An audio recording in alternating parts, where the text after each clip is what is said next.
Welcome to iPECS. Today we're going to show you how to get your brand new iPECS handset ready to use.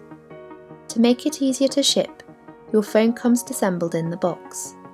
In the box will be the phone body, handset, Cat5 cable, curly cord and the back stand. Remove all pieces from the box. Remove any plastic wrapping and locate the end of the curly cord. On the underside of the phone body there is a port that looks like a small network point. One port is for the handset, one port is for the headset. The curly cord should slot into the handset port. Once secure in the socket, the plug will click in as it locks in. The back stand can now be added to the body. Find the locating slots on the underside of the body and orient the back stand. There are two positions you can choose from. Slide the back stand onto the locating pins and push firmly to the stop. The back stand is now secured to the phone body. Replace the handset to complete assembly.